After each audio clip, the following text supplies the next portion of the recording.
Hello दोस्तों, इस में आपका स्वागत है। हम यहाँ पर जानेंगे इस 3 मिनट के वीडियो से क्यों होता है एसआईपी में लॉस। जी दोस्तों, क्यों होता है एसआईपी में लॉस, इस 3 मिनट के वीडियो से हम समझेंगे 3 सेक्टर्स ऑफ म्यूचुअल फंड। यहाँ पे हम म्यूचुअल फंड को 2 पार्ट्स में डिवाइड करेंगे, एक एसआईपी में डिवाइड करेंगे, दूसरा लमसम में डिवाइड करेंगे। जी दोस्तों, पहला एसआईपी, दूसरा लमसम में डिवाइड करते हैं। चलिए जानते हैं पहला शॉर्ट टर्म। जी दोस्तों, कहीं भी अगर हम निवेश करते हैं, अगर शॉर्ट टर्म में निवेश करते हैं तो हमें लॉस होना तय है। जी दोस्तों, शॉर्ट टर्म में अगर निवेश करते हैं तो लॉस होना तय है। माने कि अगर कोई कभी रिसेशन आ गया या फिर कभी जैसे कि कोरोना काल आया था, हम एग्जांपल के तौर पर लेते हैं उसे, तो उस समय शेयर मार्केट 50% से भी नीचे चला गया था। जी दोस्तों, 50% से नीचे भी चला गया था। और हम जानते हैं कि एसआईपी और लमसम हमारा शेयर मार्केट पर डिपेंड होता है। जी दोस्तों, शेयर मार्केट पर डिपेंड होता है। अगर शेयर मार्केट नीचे जाएगा तो हमारा फंड वैल्यू भी नीचे जाएगा, अगर हमारा शेयर मार्केट ऊपर जाएगा हमारा फंड वैल्यू भी ऊपर जाएगा। इसीलिए हम ज़्यादा से ज़्यादा सोचेंगे कि दोस्तों हमारा शॉर्ट टर्म में नहीं, हमारे लॉन्ग टर्म में निवेश करें। अगर हम शॉर्ट टर्म में निवेश कर रखा है, अगर ऐसा सिचुएशन आने वाला है तो हम अपने फंड को लॉन्ग टर्म में निवेश करने का सोच लें, उस समय ही प्लानिंग कर लें कि हम लॉन्ग टर्म में ही निवेश करेंगे।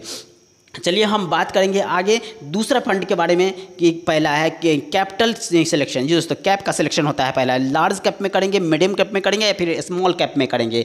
ये डिपेंड करता है हम पे, हम किस फंड में निवेश करें, किस कैप में निवेश करते हैं।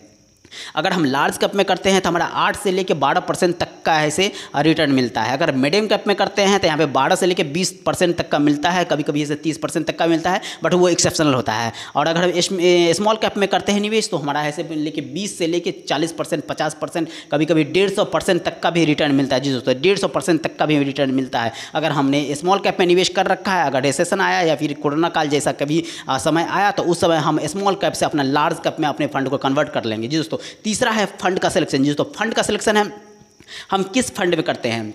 अगर हम किसी भी फंड में करते हैं तो पहले कंपनी को प्रोफाइल को जानेंगे, कंपनी मैनेजमेंट को जानेंगे, कंपनी में क्या रिस्क है उसको जानेंगे, कंपनी प्रॉफिट दे रही है या लॉस में जा रही है हम उसको जानेंगे, फिर जाके हम उस कंपनी में ऐसे निवेश करेंगे। जी दोस्तों, फिर हम उस कंपनी में निवेश करेंगे। चलिए हम जानते हैं फंड्स के बारे में। अगर म्यूचुअल फंड में निवेश करते हैं तो इक्विटी में करेंगे, बैलेंस में करेंगे, डेब्ट में करेंगे। अगर हम इक्विटी में निवेश करते हैं जी दोस्तों, तो वो इक्विटी जो होता है वो कंपनी का मालिक का होता है। अगर हम इक्विटी में निवेश करते हैं तो अगर मालिक को लॉस होता है तो हमें भी लॉस होगा, अगर वो प्रॉफिट में जाता है तो हमें भी प्रॉफिट में जाता है। इसीलिए हम हमेशा इक्विटी में ही निवेश करेंगे, क्योंकि कोई भी कंपनी का मालिक नहीं सोचता है कि उसे लॉस हो, तो इसीलिए हम इक्विटी में निवेश करेंगे। जिससे यहाँ पे देख रहे हैं पिछले 1 साल में इन फंड्स ने दिया है शानदार रिटर्न। जैसे मिराई असेट लार्ज कैप है 57% का रिटर्न दिया है, HDFC 56% का रिटर्न दिया है, ICICI पोटेंशियल 55% का रिटर्न दिया है और टाटा इंडेक्स फंड 55% का रिडक्शन दिया है। जी दोस्तों, 55% का रिटर्न दिया है। जी दोस्तों, अगर आप करोड़पति बनना चाहते हैं, पैसे कमाना चाहते हैं, अपने वेल्थ को देना चाहते हैं ग्रोथ, तो करें SIP में निवेश, करें म्यूचुअल फंड में निवेश। जी दोस्तों, तो चलिए हम बात करते हैं। अगर ऐसा इसी तरह का आप इन्वेस्टमेंट से रिलेटेड वीडियो